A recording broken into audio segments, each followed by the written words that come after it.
Hello. Here we discuss second unit, that is unit second polymer chemistry is already we completed, and next unit for paper 1 semester 6 is electrochemistry. We discuss that today. We already known that electrochemistry consists of mainly electrochemical cells. In this topic, we have to discuss electrochemical cells. If we consider electrochemical cells, there are two type of cells: electrochemical cell and electrolytic cells. In electrochemical cells, chemical energy is converted into electric energy, and we already all of you known about example of electrochemical cell is Daniell cell. Zinc differine zinc solution and copper differine copper sulfate solution, that two rods are connected together, two solutions are connected together by salt bridge, then that resultant cell is known as Daniell cell, which convert that chemical energy into electric energy. And another type is electrolytic cell, which convert electric energy into chemical energy, and example is electroplating. But in for this topic, our discussion is related to electrochemical cells, therefore that electrolytic cell that are not part of this topic, therefore we discuss electrochemical cells. Any electrochemical cells consist of two parts, that is electrodes, that is anodes and cathodes, and electrolyte, that is that solution in which that rods are anode and cathode rods are dipped, that main two parts.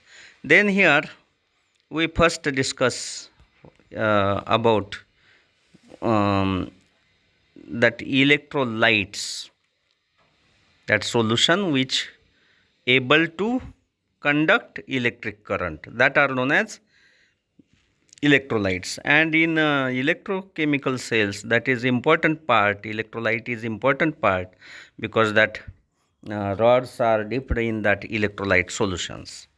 Then first we discuss here Lewis concept of activity and activity coefficient. Lewis concept of activity and activity coefficient for that electrolyte solutions. For dilute solutions, if we consider any electrolyte solution, then why that electrolyte solution able to conduct electric current? Because of ions, positive and negative freely ions which are present in that solutions, and because of that free ions, that any solution, any means that are per specific solutions that are able to conduct electric current because of positive and negative ions. Then for dilute solutions, ions of electrolyte are away from each other. Solution is dilute, therefore that ions are away from each other, and hence that electrostatic forces of attraction between the positive and negative ions are less in dilute solutions, and therefore dilute solutions of electrolytes behaves ideal,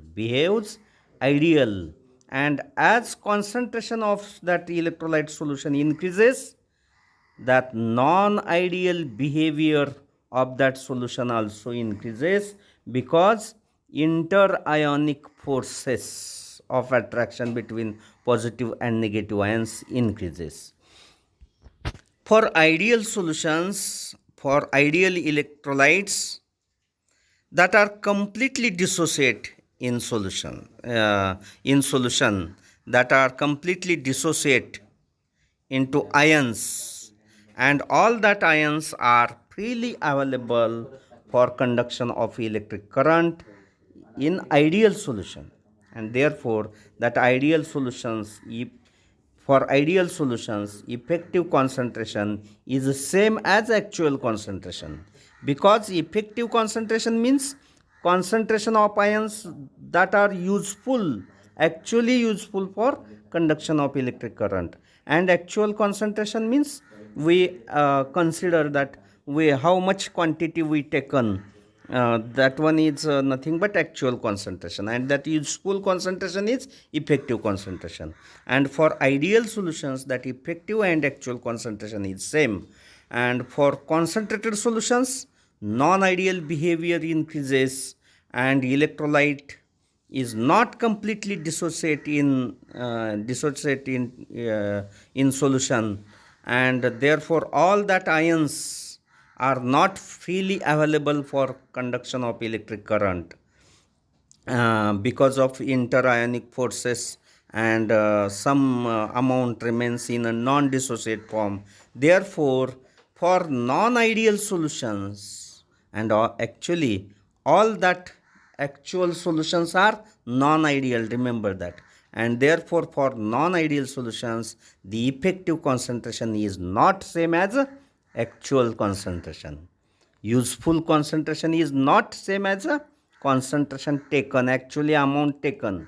And the ratio of effective concentration to the actual concentration, that gives deviation of electrolyte from ideal behavior, and that ratio is known as activity coefficient gamma. And that gamma is therefore equal to effective concentration upon actual concentration.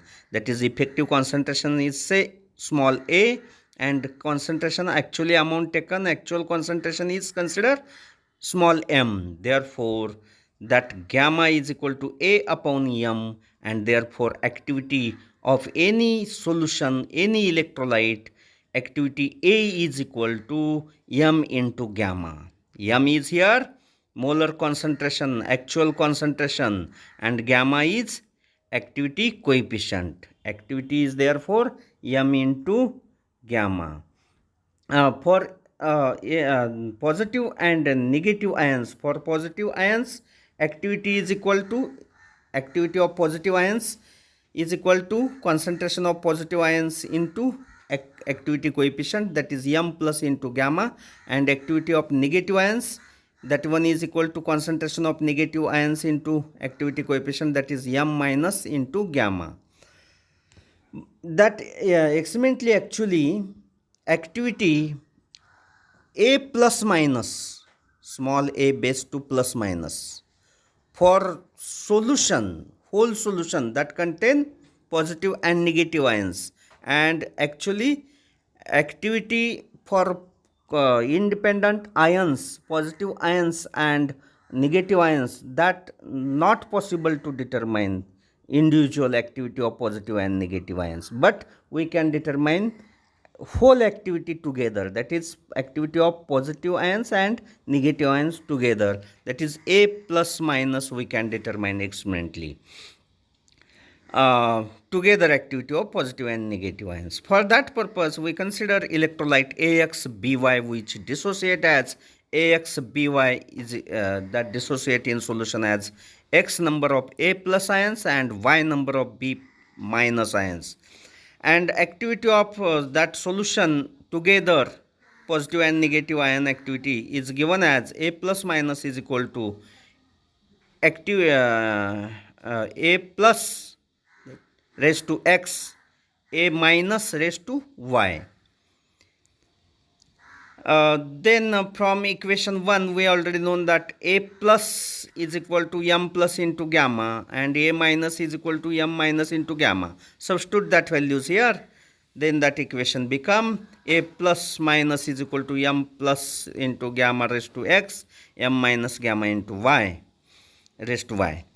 Then m is molarity of electrolyte, and that can be for positive ions.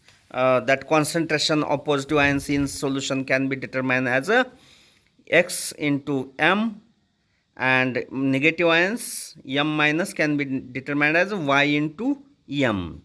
Then substitute that concentration of positive and negative ions in above equation, that becomes A plus minus is equal to x into m gamma raised to x and y into m gamma raised to y. Then that M and gamma are common. Therefore, that equation become A plus minus is equal to x raised to x into y raised to y into in bracket m into gamma raised to x plus y. And this is very important equation. By using this equation, we can determine activity of any electrolyte solution. That what are x and y, that are here depending on type of electrolyte, that x and y, values of x and y are there. For example, NaCl, which is univalent electrolyte, NaCl, one Na, one Cl. There one NaCl molecule have one Na and one Cl minus ions. Therefore, what are values for x and y in NaCl? That are 1. X is 1, y is 1. In case of calcium chloride, x is 1, y is 2. In case of AlCl3, x is 1, y is 3. As like that, for different electrolyte we can calculate values of x and y and values of concentration of electrolyte m. Then by using this equation we can, that is a activity A plus minus is equal to x raised to x into y raised to y in bracket m into gamma raised to x plus y. By using this equation we can calculate activity of any electrolyte. For univalent electrolyte like NaOH, HCl, NaCl, that activity, if we substitute that x and y values, then that equation become activity is equal to m raised to 2 gamma raised to 2. That is A is equal to m raised to 2 gamma raised to 2. For unibivalent, that activity become, that is x1 and y2. Then that activity become A is equal to 4 into m raised to 3 gamma raised to 3. For unitrivalent, activity is equal to 27 m raised to 4 gamma raised to 4. By using this equation we can calculate activity of any electrolyte. Then afterward, in next lecture we will discuss that deviation of mean ionic activity coefficient, that is value of gamma plus minus with change in concentration. That is how that gamma plus minus value, that is activity coefficient value, changes with change in concentration of different electrolytes. This point we discuss afterward. Thank you very much.